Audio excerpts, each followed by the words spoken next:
So I go to a company and I ask them, hey, the only way to build a company successful is that you build systems and processes of everything, right? And that's the entrepreneur that is really able to scale is because they're building systems and processes. And that's what we do at the Growth Institute, by the way.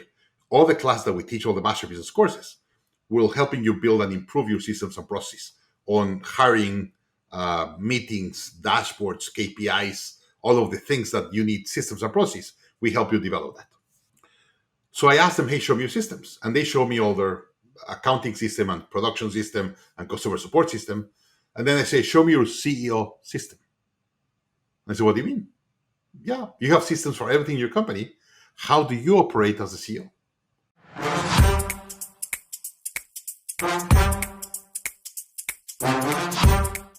Hey, what's going on? Joel Irway here, and welcome to another very special episode of Experts Unleashed. Guys and gals, you are in for an amazing treat today. I have a very, very special friend, very special guest, and a good friend of mine. His name is Daniel Marcos, the CEO of Growth Institute and the author of Impact X. I have known Daniel for probably 3 or 4 years now, and I invited him onto the show here today because I want when I was working with Daniel, he's a client of mine, full disclosure. When I was working with Daniel and I really got to know his values and his process and his methodology for helping entrepreneurs and founders and CEOs follow a trajectory of growth, it was eye-opening for me as I started to kind of really study his process. He has this way of developing clarity with the founder, right? Because there are certain stages that we all go through, and I think intuitively a lot of us know this. I think a lot of us know that, like, okay, if we want to get to $50 million, we have to be a completely different person than our company is at, say, $500,000 or $2 million. And so it was enlightening, it was eye-opening, and it was revealing for me to just kind of see how this all mapped out. Because me personally, at my stage in my life, I am much more lifestyle focused, and yet I see a lot of my clients or a lot of my friends who are way past the revenue numbers that I'm at. And so this is me personally, I tend to just get a sense of like, oh, I want that. And watching and following Daniel's process and methodology, it helped me reshift my focus and not get attracted to the big revenue numbers if that's not what's aligned with my true goal. So that's what I really wanted to talk about here today with my guest. And without further ado, Daniel, welcome to the show, my man. Thank you, Joel. Super excited to be here. So why don't we get started? And Daniel, why don't you give us a quick 30-second background about who you are, what brought you to the Growth Institute, what brought you to launching this project, and then we'll dive into the conversation. So I've been entrepreneurial all my life, and I was doing small companies during high school and stuff. And then when I was in college, I was trying to start a new company, and my father was worried that I was going to get distracted. I was a terrible student, and he said, "You're doing bad as in school, plus a job or a company. It's going to be worse." So he called my older brother and said, "Hey, why don't you get your little brother a job so he doesn't like go into business again and get distracted? At least get somewhere that he could have a job and learn how to load the discipline and stuff and have a desk." So my brother helped me get a job in a brokerage house. So I was trading in the stock market, Mexican and U.S. stock market. I grew up in Mexico, went to college in Mexico, and my last 3 years of college, I was a stock trader and a broker. So I learned a lot about finance then. Then I graduated, went to Hong Kong to live 2 years to work in the Mexican consulate as their financial attaché, and that helped me really understand Asia and how the world moves beyond Mexico and the U.S. For me, living in Mexico, see the U.S. as the big country, and I was very focused on the U.S. and Canada, and I really didn't understand Asia and the rest of the world, and that really opened the eyes of what is the rest of the world. And then I came back after 2 years, and I said, okay, I'm ready to be an entrepreneur again. And I've learned a lot about discipline of work. And by the way, this is something that I teach a lot. Entrepreneurs, they feel like a badge of that they're proud they've never worked for anyone else. And I was like, no, you have to work for someone like 4 or 5 years, really to get a lot of discipline of what is to be an employee so you could be a leader. I've seen the entrepreneurs have worked for someone else have really have more discipline and structure of work, and that really helped a lot for me for those 5 years. And then I started my first company, let's say after college. I started the first fintech or financial technology company in Mexico. We're the first one to put stock quotes online and trading and games and everything. And just to make a long story short, um, a year after that, we had merged with two other companies in Argentina and Brazil. We had 1,200 employees and sold to Banco Santander for over $700 million in a year. It was crazy what happened. Um, and that you have to imagine the learning. It was great. I slept probably 3-4 hours a day for 1 year. Then I sold the company and I stayed working for them for 2 more years. Um, but I really learned about fast growth. I joined EO, went to all these courses, was mentored by really famous entrepreneurs and stuff like that. So it was a huge, huge, fast growth year. Well, year and a half, 2 years, all total. So it was a lot of fun. Then I moved to the US, wanted to prove myself as an entrepreneur in the US. I did a mortgage bank 2004. I got destroyed 2007. You have to understand when the subprime industry went under, I was the subprime of the subprime. I was giving loans to undocumented Hispanics in the US and was completely destroyed. Um, and then after that, I became a CEO coach. I was already being coached by Vern Harnish. He's my mentor. Vern coached me when I built my first company. Joined EO and started in all the forums and all this roller coaster of entrepreneurship life. But that's when I met Vern, and Vern said, "Hey, come be a coach." And I was like, "I don't trust myself now to be an entrepreneur myself. How can I coach others?" And he said, "That's precisely why, because you've seen the big highs and you've seen the really big lows. We lost in the mortgage bank probably $5-6 million, and it was rough. Go to investors, told them we lost all their money, and then I lost my money, and I was $1 million in debt when I closed it. So I've seen a lot of the big highs and big lows, and I became a coach 15 years ago, more or less, and I've been coaching companies since.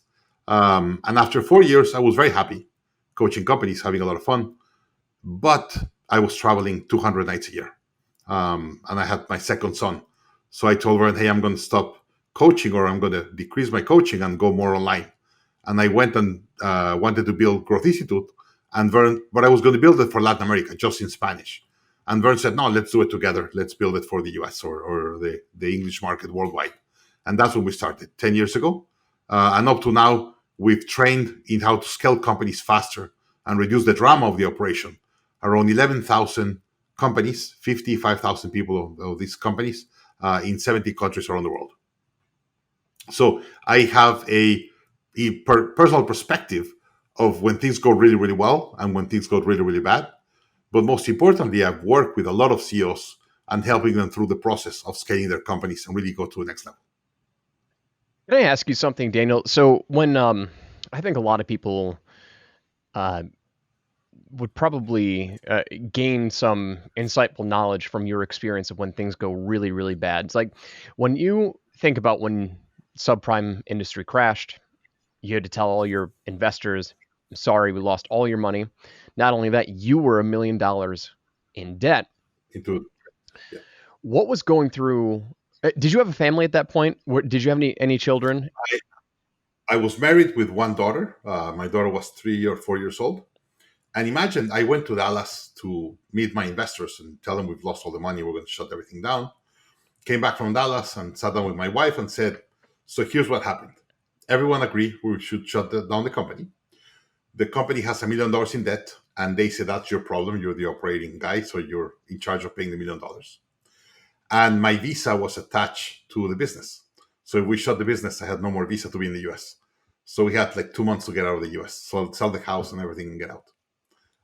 So it was a pretty rough conversation with my wife that night. So that's what everything that happened could be summarized in that conversation with my wife. So I went back to Mexico, get a job. I got a job Monday to Friday just to be able to pay my the school of my daughter and food from the table. And I started coaching on the weekends. And precisely that was interesting.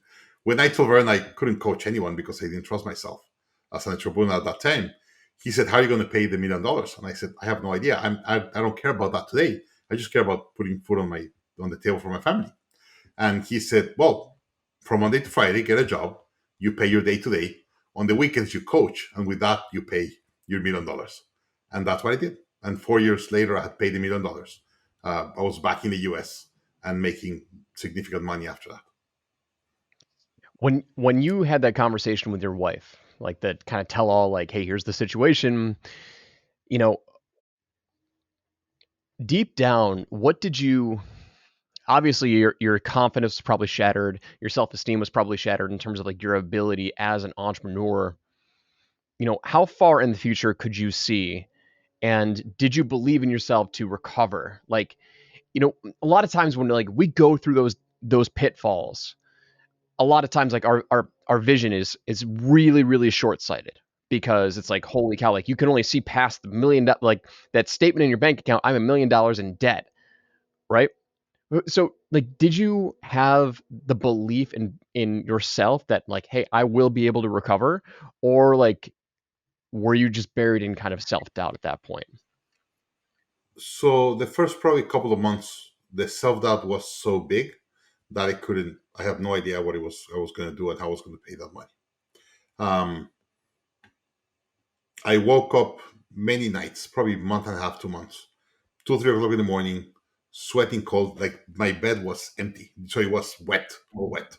And I was waking up sweating and crying in the middle of the night. And I start. And by the way, I gained a lot of weight. I had all this rash because of all the stress. Um, there was a lot of other things going on. I have vitiligo here. It's an autoimmune disease. It came out in those 2 months. Um, so it was the stress was pretty high, and I was a total failure, and I couldn't see anything. Um, and I was very hard with myself because entrepreneurs, we believe that if our company is successful, we are successful. If our company is a failure, we are a failure, and we attach us to our company. And because the company was not successful, I thought I was not successful. And a lot of things happened. I spoke with a lot of people and things. There were three calls that really changed my life. One was a letter, really. My parents sent me a letter. Um, I've been very close to my parents all my life. They're an amazing couple and mentors. And they sent me a letter saying, "Hey, life gives you very few opportunities to learn fast in life. And you're getting an opportunity today, but you have so much pain that you're not willing to learn from the pain. So I recommend that we bring everything to the table and we discuss it openly so you could really learn from it." Um, so I called my parents and said, "Good, let's do it. What do you recommend?" And we hired a coach or a kind of a personal mentor of my mom, a yoga guy. And we did a session in my house. My parents, my wife, this mentor, and myself for 2 days. We got into a room, white walls, and had like 10 hours of discussion for 2 days. And everything was on the table then. And it was rough. It was very, very rough. Um, the second call was from a very good friend of mine that was the head of Google Mexico. Google, the way they entered Latin America, they first opened an office in Mexico and hired my friend to be the CEO. And then they were promoting him to be the head of Latin America, and he needed someone to replace him as head of Google Mexico. So he calls me and said, "Hey, when they told me I was promoted to be head of Latin America, I thought about you to be the head of Google Mexico." And I was like, "No, I cannot do it," and hang on the phone. My friend, like, "Are you crazy? Like, I'm offering you the job of a lifetime to be the head of Google in Mexico." And I was like, "No, I'm not ready." And I didn't want to take the job. And the guy said, like, "Are you crazy? Like, tell me how many entrepreneurs in Mexico have built a company for $700 million valuation and sold it to the 13th biggest bank in the world." And hey, fintech or edtech back then was like, I was the only company. I was the first ever to put stock quotes of the Mexican market online back then. So this guy was trying to convince me, and it took like 2 weeks of calls with my friend for me to even go into the process uh, to become CEO of Google. And by the way, I did not get the job. I was offered to be number two, not the number one position, because I was not an expert on the core values of Google, and they still want you to be head of operations for 2 years, for then become CEO. And I said, no, if you'll make me CEO for the first time, I don't want to do it, because I was already doing coaching and making a lot of money in coaching. So by the process took like 6 or 8 more months, and I was in a really good tracking in coaching. And for me to replace that, I had to be CEO. And then the third phone call was Vern, and Vern said, precisely because of what you've learned, you have to make sure it doesn't happen again to another entrepreneur. So become a coach. And I've always admired Vern a lot, founder of Rockefeller Habits or other Rockefeller Habits, scaling up, an amazing thought leader, known all over the world, founder of Entrepreneurs Organization. And Vern said, "You're a extremely good entrepreneur. I want you to coach and lead my brand in Latin America." And I was like, "How can you ask that for me? I'm a disaster." And he was like, "No, you don't get it. You were into a bad situation." So those three phone calls really changed the way I was much harder with myself than the way the world was being hard on me, or thinking about how bad I was. And that really started changing the perspective. Um, Indeed, I had a phone call with a good friend of mine, just quickly, that I told him that I just went under and I was crying and I was having a really hard call with him. And he was like, "Thank God you." And I was like, "Why?" And he was like, "Imagine you've built a company in Mexico and do that, and then do another one in the US successful. You're going to be untouchable. You're back to human." And I was like, "How could you say that?" And he was like, "You really need it. It was part of your. I was less than 30 years old when all of this happened, so it kept me hungry. I'm 50 now, and I'm still hungry as ever. So it helped him with that." One of the things that I love about that story, thank you for sharing, by the way, is um, when things come crashing down, you become blind. You become blind. Like it's almost like the tale of two extremes. When someone is super super successful, you see opportunities everywhere. Like when things are when you're riding high, like everything's an opportunity. Like you have a wide open mind because you have financial security, things are firing on all cylinders, like nothing can go wrong, and like you just see opportunity everywhere. When the world collapses, your vision collapses and you can only see 3 inches in front of you. I went through I mean, I went through a similar experience, not to the extreme, but, in my world, it was as extreme just by relativity of like, hey, my business, did poorly a couple of months and like I thought everything was coming crashing down. I was paralyzed in bed. I was extremely emotional, like I was crying because I'm like, how can I feed my family, right? And your vision becomes so short-sighted. And I think this is like a perfect segue into really why I wanted to bring you on, which is okay, now you've obviously escaped. You've gotten out of that hole years and years and years ago and been super super successful again. And now you can zoom out and you can kind of show everybody that there are stages to this game as an entrepreneur. There are stages of who you become and stages of what you develop as an entrepreneur, which I think is going to be super helpful for people when everyone I think is probably going to go through the crunch time of like, hey, something's going to fail and like you need to breathe. Like, yes, you need to go experience it. And yes, it's going to be difficult. And yes, you're probably going to think like the world is ending. But I think if we can now zoom out and say, hey, listen, this is the journey that everybody goes through. Like, take a breath, get some help, and then figure out where are you along that path and diagnose and prescribe what needs to be done to get back on that path. So can we talk about that, Daniel? So you have the four stages of the growth of an entrepreneur. Can you explain what those are? So, working with a lot of companies and myself, a lot of entrepreneurs come to me and say, "Hey, tell me exactly what I have to do, or tell me what's the most important book I need to read, or whatever." Right? And by the way, that's one of the big things. I became an avid business reader. I probably read 2,000 business books in the last 20 something years. Um, so I recommend a lot of books and tell people exactly what book to go. I learned very early that whenever I have an opportunity or a problem, my first thinking is, who's the expert on the subject? And there's going to be an expert going through that process. They wrote a book or a methodology on how to solve it. You have to read the book or take their course, follow the process, and then you're going to be able to have a better outcome. Um, so I got other entrepreneurs asking me, "Hey, what's the most important book?" And I was like, "That's like going to a doctor and said, Doctor, I'm sick. Give me the strongest medicine." Wait, how old are you? Like, what's the pain? Are you sick from the stomach? Do you have cancer? Like, depending on where's the sickness, it's the right medicine. Same thing happens with companies, and that's what entrepreneurs don't get. They read a book, they go to a conference, they get excited, and they implement something in the wrong timing. And I kind of compare this to a baby. Imagine if you're a baby, the best food you could give a baby is a Gerber, right? But when your kid is 18 years old, if you give them Gerber, he will hate you. It's not the right thing. Same thing happens in companies.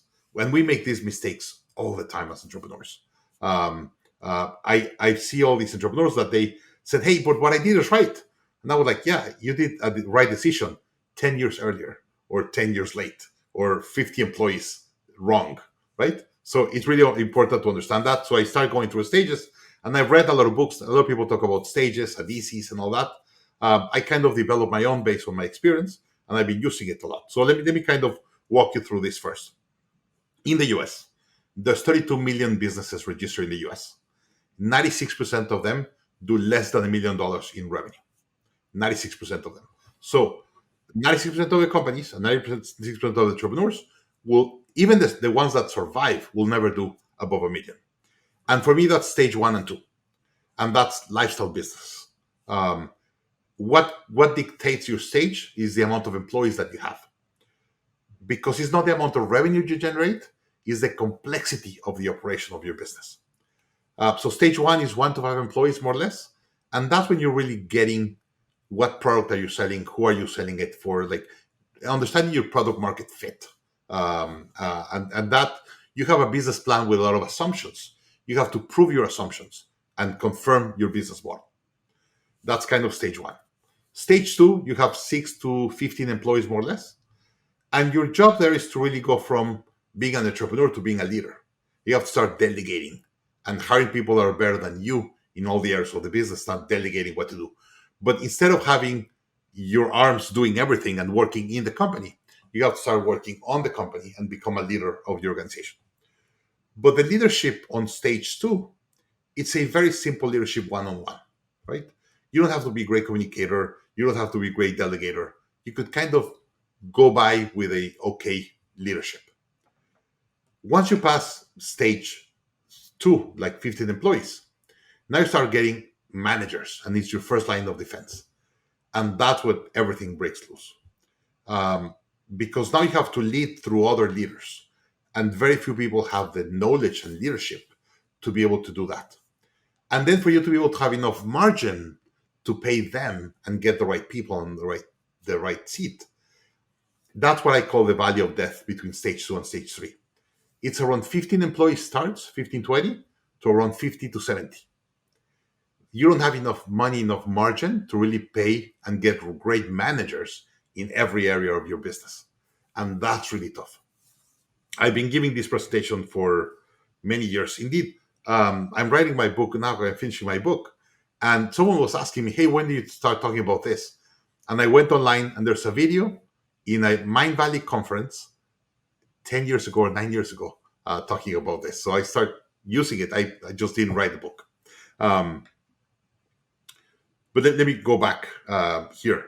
Um, a lot of entrepreneurs, they said, "Hey, if I'm on stage two, 15 employees, and I'm making $1 million or $500,000 of money, imagine when I have 30, I'm going to make twice as much." And when they're at 30, their company is losing 500,000 and they're having a horrible life, because they were expecting to have the same leadership and structure and everything on stage two and stage three.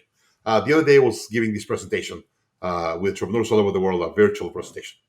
And like half hour later, I get a WhatsApp from an entrepreneur in England and say, "You just destroyed and explained me my life for the last 5 years in half hour." He said, "I got my company to around 60, 70 employees. I was doing 16 million a year, and I was miserable. I was losing a couple of million a year, hated my life. One day I imploded my business. I came down to 16 employees. That's the maximum employees I could manage myself.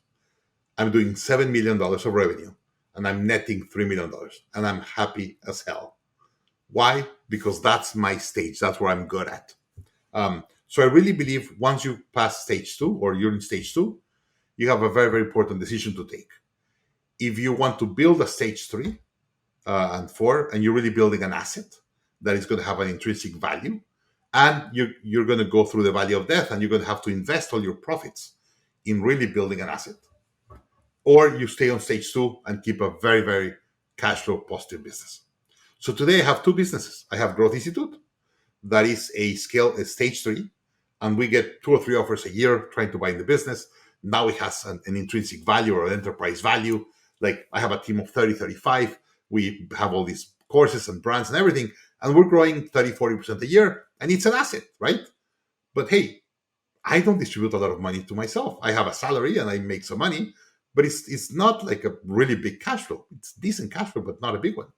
I have a second business as a coaching business that I have 90% margins, really, really profitable. And that's a stage one or two business. So I have a lifestyle business that fits me and my family. And then I have a scaling business that I'm building an asset.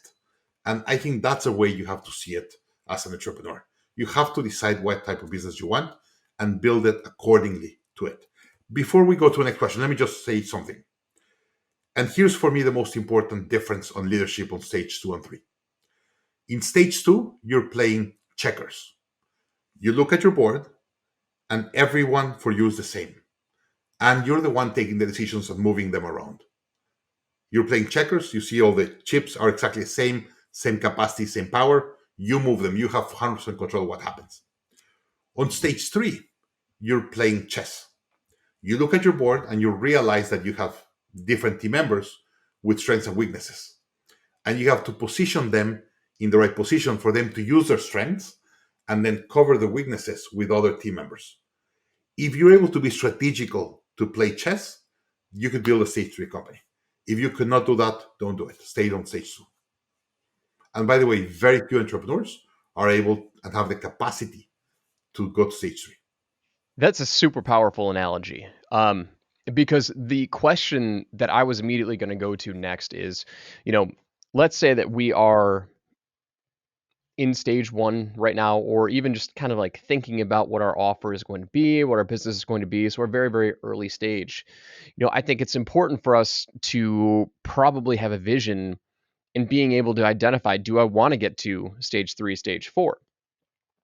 How would you answer that question? Because I think maybe it comes down to part personality type, part goals. How would somebody be able to self-identify what stage they ultimately want to get to? Because I think that's a very important question. So someone doesn't accidentally put themselves in a stage three when they really weren't meant to be there. Like, for example, that client or that audience member who listened to your presentation said, "I've been in stage. You just described my life. The past 5 years, it's been hell." And you know, I'm wondering if some of those people just shouldn't ever have been there to begin with. Like, maybe they should have been content with stage one, stage two lifestyle business. So how would somebody go self-identify that? So there's several things that you have to design or analyze. The first one is if the business model is scalable. I had a coaching business before I built Growth Institute, and coaching, it's scalable, but not really. It's very difficult to scale, and the valuations are not worth it to scale it. So I was in a moment that said, "Hey, should I scale my consulting business, or just keep stage one or two very profitable and just leave it there?" And I said, "I'm going to leave it there. I'm going to do another business that is more scalable and scale that, right? And build, raise money and everything, and scaling Growth Institute." But first, you have to understand the business model and how scalable it is. Um, the second thing is, if you're willing to do the work. Um, as an example, when Vern and I decided to do Growth Institute, so we finished through the strategy, and I flew. Vern was living in Barcelona back then, so I flew to Barcelona, and we spent 2 days in the drawing board just getting all the strategy right. And when we finished the strategy, Vern looks at me and said, "Who's going to run it?" And I was like, "What do you mean? I'm going to run it." And he was like, "You don't have the time. You're too expensive to run a startup. Like your cost of opportunity is too expensive. You make a lot of money in coaching. You cannot do it. Who are you going to bring to run it?" And I was like, "I will bring someone." But it was Vern experience, understanding what we needed to do, saying you're not the right guy to run stage one. And he was right. So I brought a good friend of mine, Juan Gonzalez, and Juan was the CEO of Growth Institute the first 2 years. And Juan took it to above a million in revenue and called me and said, "Now it's ready. Come and run it." And then I took her over after $1 million in revenue. So when it was below a million, Juan was kind of the CEO running day to day operations. And Vern and I were working for free for the company, getting all the thought leaders and all these other things. But Juan had a salary and he called us every Monday and said, "This is the plan for the week. This is the amount of money I need." And Vern and I sent the checks and we're investing in building an asset, right? So you have to understand the business if it's scalable, if you are the right person to run it. But depending on your lifestyle and your cost of cost in the market and the rest, and then if you're really willing to go through the process of the valleys of death in stage two, if you are in stage two trying to be stage three, it's a very difficult stage, and that's where the entrepreneur ages the most because you are living in the future in the dream of building a scale up, but you're operating in a space with no cash, no. Usually on stage two, when you're going to stage three, your expenses are fixed and your income is unstable, and that creates a lot of drama. So what I tell entrepreneurs said, "Hey, you want to do it? Great. So here's what's going to happen: you will make half of what you're making today or less for the next 5 years. There's going to be like 3 or 4 months. Sometimes you will not be able to make a dime, or you're going to have to give away 50% of your company to an investor to own 50% of your company to be to have the cash, right? And you're going to work 17 hours a day and blah." Like I kind of give them a breakdown of what's going to happen in their life. A lot of people said, "I will never do it. I just don't want to do it." Quick story: the other day I hired an entrepreneur, someone that is an entrepreneur, or he wanted to be an entrepreneur, and he came to work for me because he wanted to learn the entrepreneurial life and all that. And after 2 years, came to me and said, "Hey, I've been doing this work for you. I wanted to come to learn what it was to be an entrepreneur. I realized I don't want to do it. I don't have the stomach to go through what you've gone through. So I'm going to stay with you as an employee. I don't want to be an entrepreneur." And I was like, "Congrats. I'm very happy you took that decision." So really understand the company and then you of going through the stage and all the issues and accept what's going to happen for you to do it. If you're willing to do that and the business is scalable, then scale it, not before. One of the things that you mentioned is that coaching businesses are really difficult to maybe not scale, but they don't have the right valuation, right? They're just not. They don't have the right multiple. Like it's not a great sellable asset. Well, I look at that because this audience listening right now, a lot of them are coaches or consultants, right? You know, maybe they should be just the lifestyle business model. But when I look at Growth Institute, which is a thought leader brand, it is still coaching and consulting. What is the difference between a standard coaching program or model versus what you built over at Growth Institute that is making that a much more sellable asset? All right. So several things. In coaching, they usually want you to be there, right? And I have other coaches, but my cost per hour, let's say, or my revenue per hour is probably 8 or 10 times my team. And when there's a problem, they call you and you're responsible to be there. Growth Institute, it's called Growth Institute. It's not called Marcos Consulting or Harnish Consulting or anything.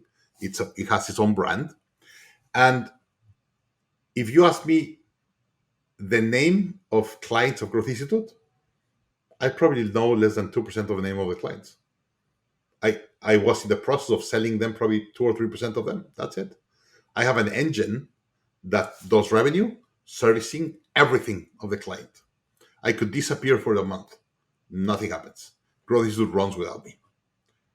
What we do at Growth Institute is we partner with thought leaders like Vern or Salim Ismail or Brad Smart or all these amazing thought leaders.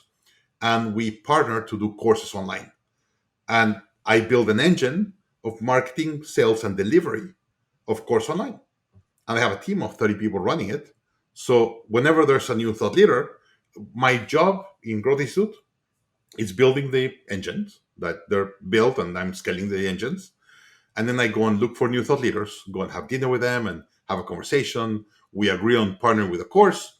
I sign the contract. I send the contract to my team and said, here's a contract, build a course, market the course, sell the course, deliver the course. And we have a process and a system for everything. And that's scalable. That doesn't depend on me at all. So one of the big things of building a business that is sellable is a business that doesn't run of you being the center.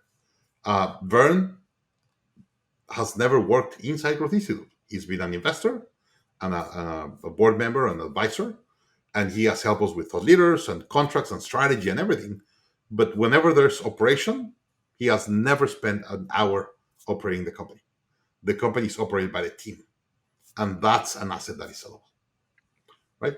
So whenever you build a business like consulting, they expect you to do the work. They expect you for you to be the center.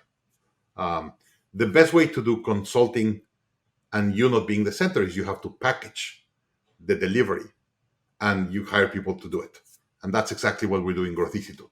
We package coaching in courses, and that's what we deliver. Got it. So the difference there is more so the productized portion of it. It's a collection of That's courses, correct. That's correct.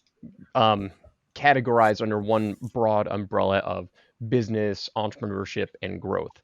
Right. Okay. That's it. So let me give you a quick idea. So at the coaching business, we are we just developed a program called 36 months to exit, helping companies scale for 3 years to then exit. But if you want to really maximize your valuation when you sell, there's a lot of things we could prepare in the business to make it sellable for a premium.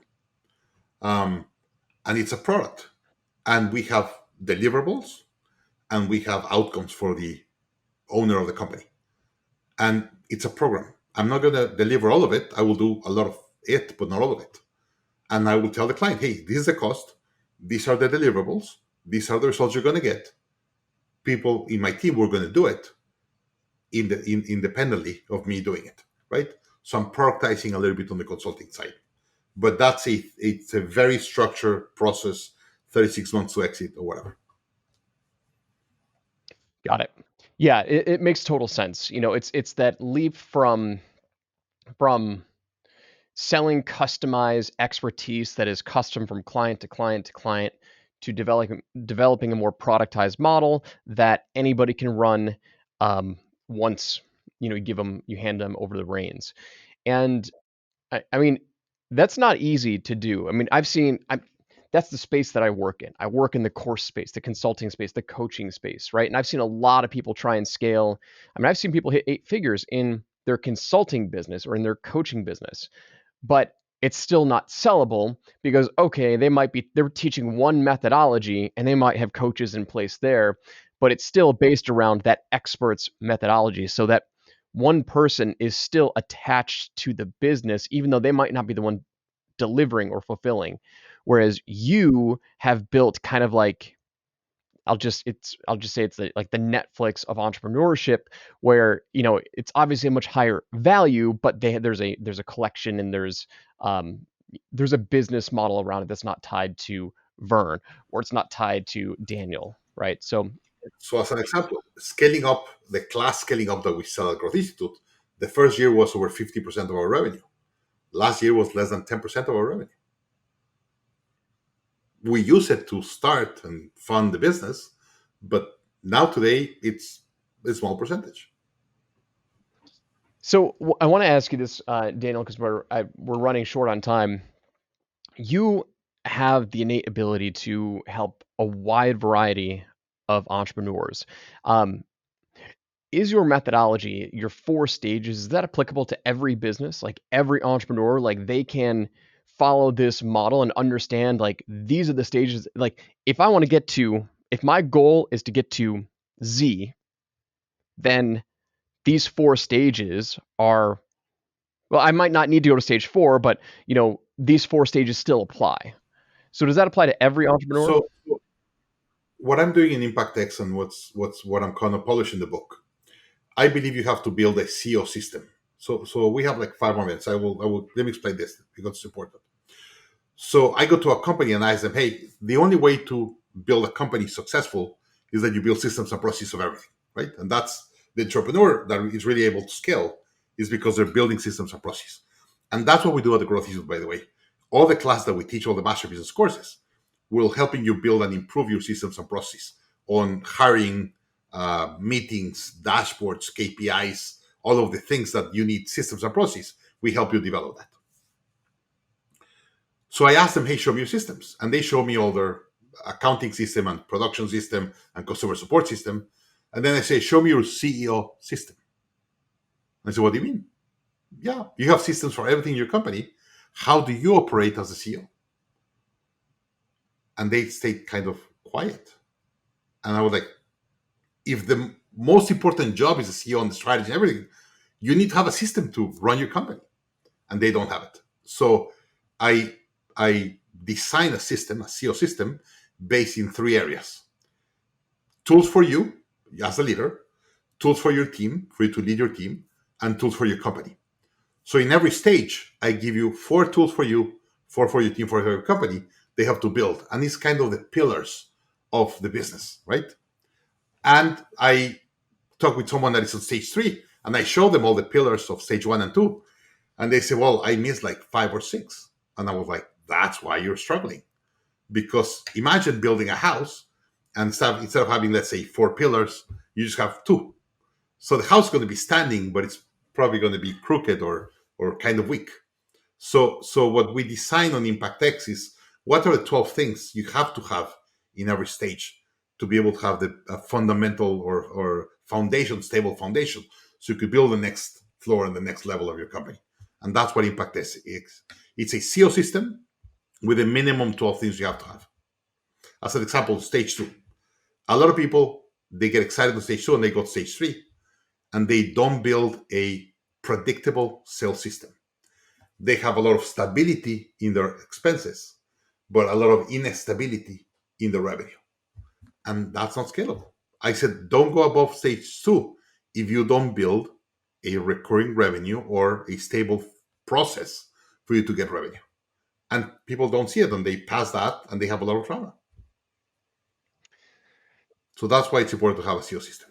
Yeah, people need to be managed, including yourself. I mean, I think that's Including inclu- 100%. including yourself, 100%. and that's a big hurdle for some entrepreneurs to get over, because if their primary freedom, or if their primary value is freedom, that's in their mind. Whether this is true or false, I'm actually just speaking from personal experience, because I'm not one to really want to follow a system of like managing myself, right? My highest value is freedom, and it's difficult for some entrepreneurs with that high of a value to want to subscribe to, okay, you need to be managed, maybe not by another person, but you still need to follow a system if you have these lofty goals or if you have this certain goal.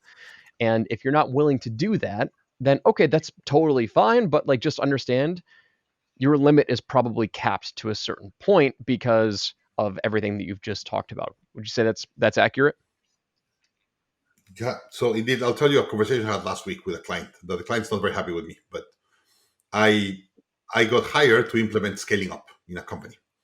And he's a supplier of another of my clients, and he admires how my client runs a CEO. And he one day came to him and said, "Hey, you're an amazing CEO. What do you do? Like, teach me." And the guy said, "You should hire my coach." So the guy hires me, and I've been working with him 3 or 4 months trying to implement a CEO system for him to be CEO. And he continues to pull me down and just stay in the operation. And I'm trying to pull him up to think strategically in the business and really build the business.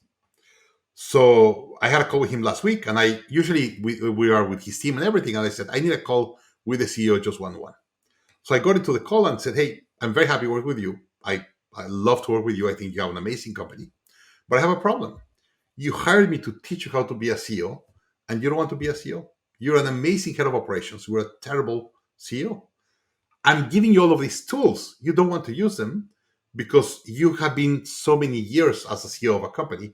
He was a previous COO of a company, and he thinks that's to be CEO." And I was like, "No, you have to work on the business, not in the business." He doesn't want to do it. So I told him, "You have two options. Or you allow me to do my job and make you CEO, or fire me because you're paying me a lot of money. You ask me to do something and you don't want to do it." And the guy said, "Okay, let's talk about next week." And he's still not appearing, right? But that's reality. He doesn't want to be CEO. And by the way, he's doing 50 million of revenue in his second year. Brilliant business.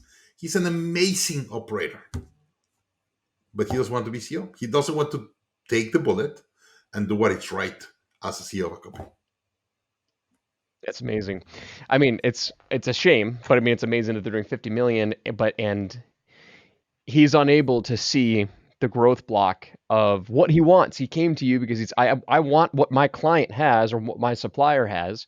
He told me that you're the person who helped him become this CEO or this leader, and there's natural resistance for a lot of people. And as a CEO, you have to focus and put time in really building the systems and processes and get the strategy right and think about the future and understand your competitors. That's a job of CEO. You have to do that if you really want to take the company to the next level. If not, one day you're going to hit the wall and the company is going to go under. Yep. Love it. Daniel, this has been amazing, man. Number one, I didn't realize. So when we dove into your backstory, I didn't realize um, that you were in the financial sector. I didn't realize that like that was where you kind of came from and how you've evolved into who you are today. That's fantastic. I mean, it's always awful to hear how um, hear the experience of somebody who went through such a bad experience such as yourself when you were $1 million in debt. And but I hope that people understand that like when you get to that point and your vision is so short-sighted, like it's important for you to really step back and see, okay, you know, you had three conversations, you had three calls, or one was a letter, but two were phone calls that helped pull you out. And like, here's how you get out of that situation, and then here's how you see the big picture of the trajectory of an entrepreneur. And so then we talked about those four stages of becoming a successful entrepreneur, successful CEO, and the stories that we talked about were fantastic. So you know where can people go check out Growth Institute? Where can people go check out more about you and the programs that you guys offer? Whether that's uh, the exit program. Let's drop some links and be able to direct people to go check you out. So in Growth Institute, we have most of the programs. And by the way, out of the 48 tools we recommend, we have probably 30 or so of those courses at the Growth Institute. So growthinstitute.com for the courses. And then my personal page is danielmarcus.co. And I have some slides there that people could download and see the stages and what happens on each stage. So if they want to download some slides and really understand kind of the stages and numbers and what you have to do in each one, go to danielmarcus.co and there you could download them. Awesome. Daniel, it's been a pleasure, man. We'll make sure we include those links in the show notes down below. And if you're listening right now, reach out to Daniel. Let him know that you heard him on Experts Unleashed. And this is one brilliant individual with such a wealth of knowledge across so many industries, across so many topics, I should say. It's been such a pleasure to have known Daniel for 3 or 4 years now and working intimately with him on a couple of projects inside of Growth Institute. So please go follow him. Go follow what he's doing over at the Growth Institute. Go connect with him. Let him know you heard him on the podcast, and we'll see you on the next one. Take care.